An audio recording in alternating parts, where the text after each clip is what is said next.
Welcome to the Beverage Click podcast, the only podcast where we discuss drinking trends with an Asian perspective. I'm your resident host, Sean O, certified beverage specialist and co-founder of the Beverage Click Academy in Singapore and Malaysia. And here is this month's episode. What's up, my drinking comrades? I've been on the road again for wine show judging, and today I'm joined by someone I've had the absolute pleasure of judging alongside at the 2025 Wine Show of Western Australia, Steve Baraglia from Pikes Wines. We actually hit record straight after the show wrapped, so you're going to hear us while the wines, the results, and emotions are still very fresh. If you've flown Singapore Airlines Business Class, you might have already met Steve in your glass.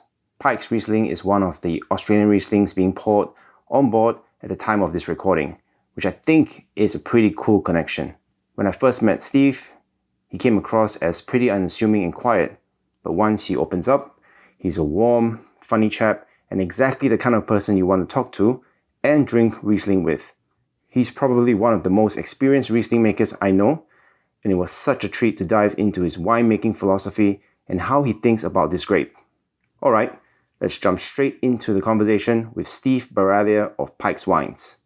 Right, Steve, great to finally get you seated down, outside of the judging table. Again, thank you for taking the time to speak to us about and sharing your insights about anything to do with Riesling or even Clare Valley. So far, for the judging, was there any standouts in your opinion? Standout varieties. Yeah. Oh, the vintage 2023 vintage was a standout vintage. I thought in the show. I thought the Shiraz class from that vintage was excellent. The Chardonnay that came back at the trophy tasting was very good, and the Cabernets from that vintage were exceptional.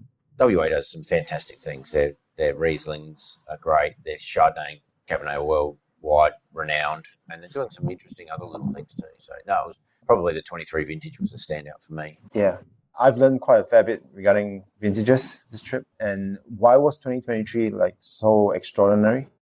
I wasn't over the 23 vintage in WA, but those vintages that are great are generally because you don't have to pick, there's no pressure to pick, so there's good adequate rainfall, canopies are healthy and balanced, and then you've got nice ripening conditions to allow the fruit to ripen well. So I would say that's what happened in 23, and the wines were outstanding because of it.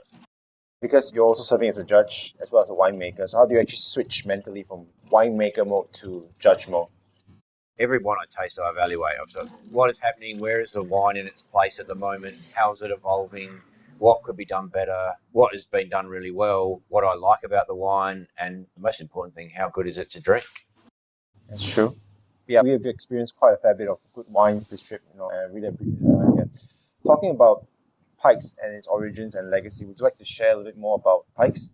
So Pikes started in 1984. Two brothers, both had been in the industry for a little bit of time, and both were brought up through a family that was involved with grape growing, and they moved to Clare. Andrew, at the time when Pikes was started, was working for Penfolds, and Neil Pike was working for Mitchell's as their winemaker there, and they bought a property come up at Polishhill River that they purchased in 1984, and they planted vines on it pretty much straight away. And that's because Andrew was setting up a vineyard for Penfolds pretty much just across the road, and he became chief viticulturalist at Penfolds during his time there. And then Neil was the first to come full-time into the business, and then Andrew came back later to be full-time in the business. So they both started in working for other companies when Pikes first began, and it expanded from there. So the property now is about 100 hectares in Polishhill River, which is a renowned sub-region for Clare. Yep. Clare Valley itself is a unique space. It's very diverse. There's a series of hills that sort of run north-south, and some very old geology. The rocks are generally defined with ages of 550 to 800 million years old. That's very old. It's very old. Yeah. And the hills, and they've been pushed up, and then they've been weathered down, and they've been pushed up.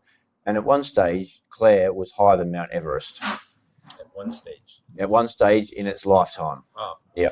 So over time where things move, plates change, Clare was as high as what Mount Everest is at the moment, and currently sits altitudes from 300 to about 550 metres in altitude. Polisher River is about 420. Wow, okay. Good information. I didn't know that. Obviously, Pikes has been around for some time. How would you say that the style or the focus has evolved through time? I guess with our style, our focus is on growing healthy vines. And I think we've improved with that over time. When we're growing fruit, we are looking at keeping that vine healthy, because if a vine's under stress, it doesn't produce flavour. So a healthy vine will produce sugar, and when we've got an excess of sugar, we produce great flavours. The vine health is number one, and not only for the vintage that the fruit's picked in, but also for the vine with longevity and thinking about where that's going to be in the future. And I guess our style has always been trying to capture the vineyard and just take a snapshot of that in time and bottling that with minimal winemaking influence. So there's no fancy winemaking. So I think we've got better at just the little things in making our wines better. Having healthy vines allows us to pick earlier. So we're retaining natural acid with great flavoured fruit. During the fermentation stage, making sure that we get our fermentation lovely and clean, and there's no room for any slow fermentation characters to come in. So really looking after our ferments, and then it's really nurturing them in the winery after we've done all the hard work in the vineyard. Yeah. One thing I've observed or noticed, Pikes or your kind of winemaking philosophy is all about precision and cleanliness, making sure everything is razor sharp and it's very focused, which is something I appreciate. It's good. It's good. Is that something that's a philosophy that you've always had, or did you pick it up along the way?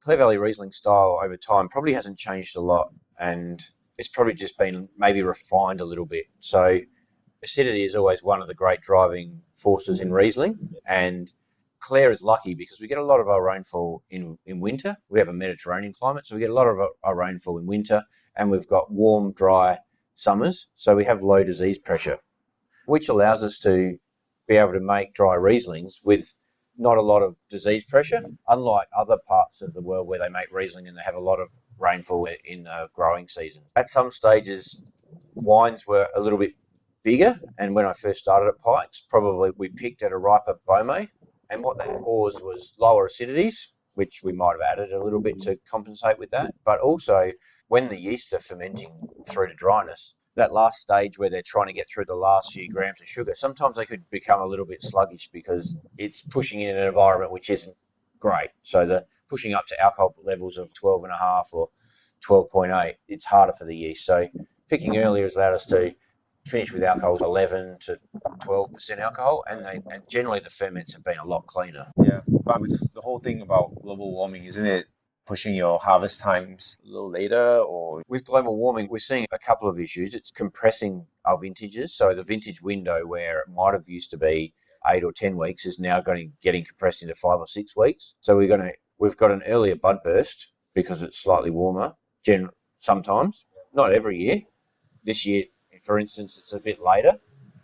And then when it comes around to harvest, if we have an early bud burst, that brings vintage earlier. So we're picking in a warmer part of the year, and we're also picking in a time when there's more daylight hours. So the leaf and the vine can photosynthesize more and make sugar quicker, which is making that picking window smaller. As the year goes on and the days get shorter, it allows the vine to ripen slower at the back end of vintage. So we've had to get a lot better with when we're getting close to picking. Maybe we need to sample more often, and we've got to really be on when that happens if it's a warmer, earlier vintage. from what I'm hearing, global warming is not a good thing for you. Would you say that, or? We don't particularly want the temperature to go up, and we don't want to lose any more rainfall from the valley. But I look at other areas that are warmer that are still making fantastic wines, and they're picking earlier than us. So I guess the Hunter Valley is a great example of that. They pick typically a lot earlier than what we do, and it's warmer, and they're producing some stunning wines. So with the philosophy on vine health, I think that even moving forward, if it does get warmer, we still should be able to make some fantastic wines. And we might have to adapt viticulturally to that. There is some producers in South Australia that have some shade cloth netting over the top to physically delay ripening.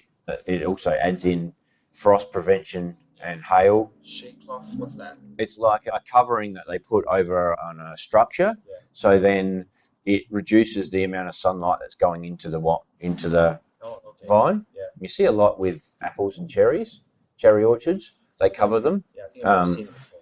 Okay. And Yeah, that also affects if they happen to get a hailstorm. That'll take away the hail damage that they can have. So they're very expensive to put the structure up, but ideally, some of the great vineyards may need to have something in those type of lines moving forward. But at the moment, keeping the vines healthy and making sure that we've got healthy leaf we're still producing really good wines in really hard vintages. And 2025 was a hard vintage for us. Yeah, as you mentioned, funny enough, the German winemakers are actually appreciating A bit more warmth. Yeah. Yeah, because for them now, ripening is a lot easier. And in the past, they couldn't get the alcohol up. Yep. Yeah, so now it's a lot easier for them. They don't even have to do any form of chaptalization or adding of grape must and whatnot. Good to know. As we all know, that Clare Valley is like a box of microclimates that's all packed into one. How does things like elevation or soil influence your fruit sourcing? Or do you actually source fruit from outside? We do source. The traditional Riesling is a multi-sub-regional blend. So there's fruit from Polishire River, from our own estate, and we source growers' fruit from around the valley. And it's probably about 50% of each in a normal year. So 50% growers and 50% of our estate. The places that we take from in Clare is lower in the north and in the south of the actual Clare Valley. The altitude is quite low, 300 metres. And the higher peaks where we take our fruit from through Watervale, Penworthing and Seven Hill and Polishire River and Mintaro are higher elevation. And what that does is that the higher in elevation you go, it tends to be slightly cooler. And it also has higher rainfall. And that higher rainfall is very essential in keeping our vines healthy. And then when you get into vineyard sites, we're looking for the cooler sites, so eastern and southern facing slopes if we can find them in the southern hemisphere. And row orientation plays a really important part on what we're looking for. So our canopies, our vines are spur pruned, and then our canopies have two lift wires that we can lift. So when the canopy starts growing and it gets to a certain length, maybe 3/4 of a metre, we can lift up the wires and then we can keep the fruit encased in the canopy. Mm-hmm. And we find that in most years, the wet years is probably an exception, our best fruit comes from row orientations that run east-west. So the sun stays over top of the row all day. We can still grow good fruit north-south, but we can see a little bit more sunburn in those type of orientations. You mentioned about rainfall. Wouldn't more rainfall just mean more disease because of moisture? The rainfall we get is mostly winter. We don't get a lot of summer rainfall. So it's a winter thing. My property at Seven Hill is 5 minutes away from Clare, and they have a weather station in Clare. And every year I get 100 mils more of rain. Our average rainfall is 650 mils, and we will get 100 mils more than Clare, even though it's only 5 minutes away. Okay, good to know.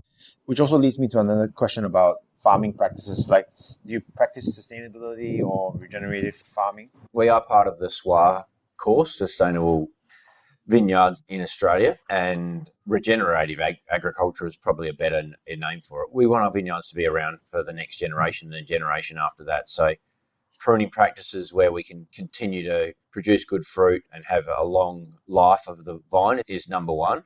And looking after the health of the soil and surrounds is also very important for us. They all add up to what we end up in the bottle. And it's not just the current vintage, it's for the vintages to come. Okay, let's talk a little bit about Riesling then. What's a hallmark of a great Clare Riesling? It has to be balanced for me. So what I'm looking for is a wine that has concentration of flavour, but also has seamless flow. So when you put it in your mouth to when you swallow it, there is no rough edges. The acidity is balanced with the sugar, which is balanced with the fruit concentration and the alcohol. And it just flows seamlessly with no roughness. So balance is probably the key for me. Yeah. It's more of a sensation rather than chasing flavours or characters. It's the way the wine sits in your mouth. It's almost probably like a texture. If you have a really lovely ice cream and it's got this lovely softness to the ice cream, it's a bit like that. The wine has its own softness and line. Yeah, because when we talk about texture, which is another question I want to ask you about, I tend to associate texture with things like a bit of lees, I think lees would probably be it. Do you have any lees treatment or regime that you're doing? We are probably a lot different to other producers. A lot of producers will like to finish the fermentations and then filter them and bottle them as soon as they can. We're a bit more controlled, maybe. We want to get our wines right before we make any decisions. So post-fermentation, we stop the ferments, and then the wines will sit on yeast lees while they're cold stabilising naturally, which with cooling on the tanks, for about 3 months. So we are probably one of the only producers that have some extended lees contact in the Clare Valley. Everyone else will like to get their things clarified sooner rather than later. And what we think that does is we do get a little bit of yeast autolysis, so we're starting to see some softness and texture from that, but also those yeast lees that might be still active can gobble up any oxygen that might be floating around in the wine. So we find it's very beneficial, and that's been a style before I started at Pikes. So this is what Neil had started before me, and I totally agree with him, and that's what Pikes do. We have clean ferments, then we just slowly work on our wines to make sure that we get them just perfect before we send them off to bottle. With lees aging, there is also the risk of reduction. Yes? Yes. Yep. Yeah. What's your opinion on reduction on wines then? For me, it depends really on variety. I quite like Flint in Chardonnay, and I can tolerate some reduction in some reds. Even a little bit of Flint in Riesling is fine. Yeah. But if we've got healthy vineyards and they have adequate nutrients and we manage our ferments, we shouldn't get reduction characters in the wine or too much of it. That really comes down to vine health, vineyard health, and fermentation management. So we're not seeing, if the lees is dirty, if the wine looks dirty after fermentation and it's had some problems, we'll rack that off the lees quick. But that happens very rarely. We probably have 40 Riesling ferments a year, and we haven't racked wine off of lees early for at least 10 years because we've had really good fermentation management. It's good practices that you have at the winery, clearly. So if you had to describe the Pikes signature in one sentence, what would it be?